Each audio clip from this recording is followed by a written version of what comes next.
तो आज आपको एक बड़ी खबर बताने जा रहे हैं। जैसे कि आपको बताते चले कि जिस तरह से लालू प्रसाद यादव का आज किडनी ट्रांसप्लांट हुआ है, उनकी बेटी जो है रोहिणी आचार्य ने उनकी किडनी जो है वो डोनेट की है। तो आपको बता दें कि किस हालत में आखिर किसको किडनी ट्रांसप्लांट हो सकता है और किसको कैसे किडनी का जो है ये कैसे ट्रांसप्लांट किया जाता है, इसके बारे में हमने डॉक्टरों से सलाह ली और जाना कि एक व्यक्ति की ठीक तरह से काम कर रही है किडनी या नहीं। उसके लिए ग्लोमेरुलर फिल्ट्रेशन रेट या GFR टेस्ट किया जाता है। इस टेस्ट में मरीज के खून के जरिए किडनी के कामकाज को देखा जाता है। दिल्ली स्थित मैक्स अस्पताल में urology and renal transplant surgery विभाग में निदेशक डॉक्टर वाहिद जमा के अनुसार किडनी शरीर में खून को फिल्टर करने का काम करती है। शरीर में किडनी दरअसल मूल रूप से पेशाब, अन्य तरल पदार्थों और शरीर में उत्पन्न होने वाले वेस्ट के लिए खून को फिल्टर करती है।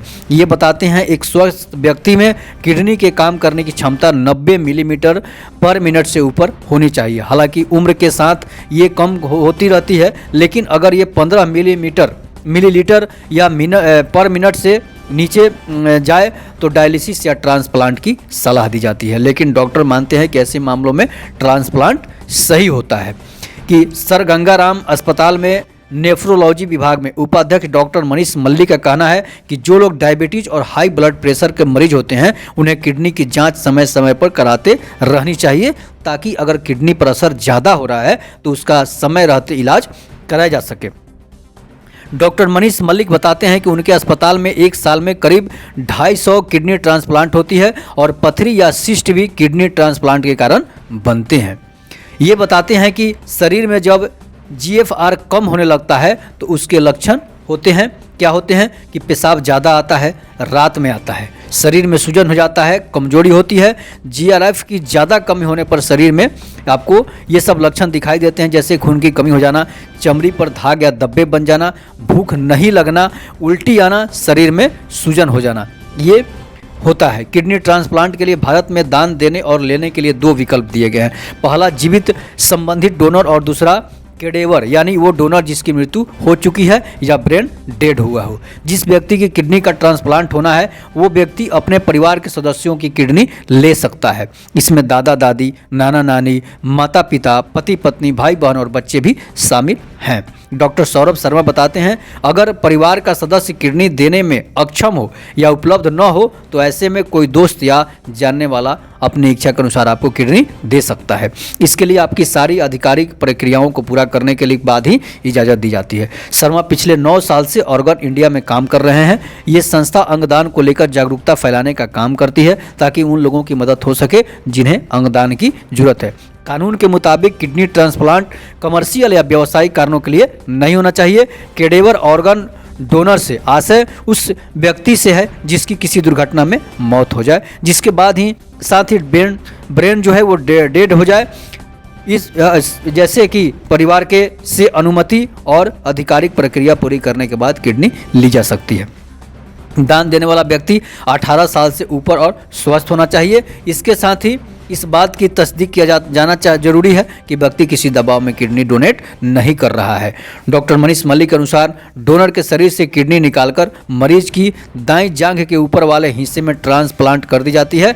ऐसे में 2 किडनी शरीर में तो रहती है और तीसरी लग जाती है। वे आगे बताते हैं कि वैसे एक व्यक्ति का काम एक किडनी से भी चल सकता है और वो समान जीवन जी सकता है। कहा जाता है कि 1000 में 2 लोगों की एक ही किडनी होती है। वैसे ही डोनर देने के बाद ठीक से जीवित रह सकता है।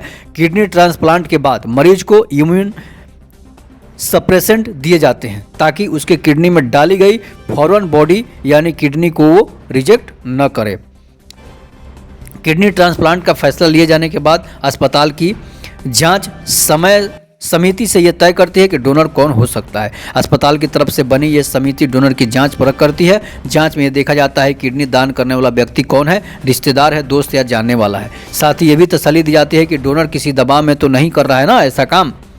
इसके बाद समिति राज्य की अथॉरिटी के पास इसे भेजती है और उसकी स्वीकृति लेती है। यहाँ भी पूरी पड़ताल होने के बाद ट्रांसप्लांट की अनुमति दी जाती है। वहीं अगर कैडेवर ऑर्गन ली जा रही है तो ऐसे मरीज जिनका नाम अस्पताल के वेटिंग लिस्ट में होता है उसे kidney national organ and tissue transplant organisation NOTTO या उसके अंतर्गत आने वाली रीजनल या state organ and tissue transplant organisation ROTTO या सोटो जैसी संस्थाओं की अनुमति के बाद सूची के हिसाब से अंग उपलब्ध कराया जाता है। अब है कि किडनी ट्रांसप्लांट करने के लिए मरीज विदेश क्यों जाते हैं। यह आंकड़ा global observatory of donation and transplantation ने जारी किया है।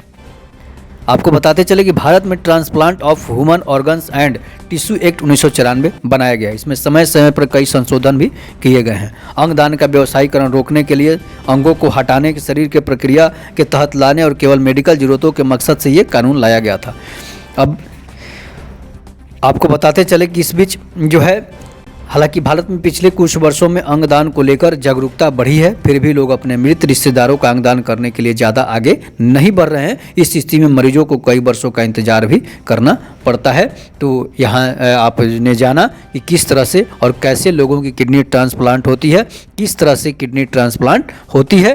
तो आप इस चैनल को सब्सक्राइब जरूर कीजिएगा। तो आप देख रहे हैं रोर न्यूज़। जय हिंद, जय भारत, वंदे मातरम।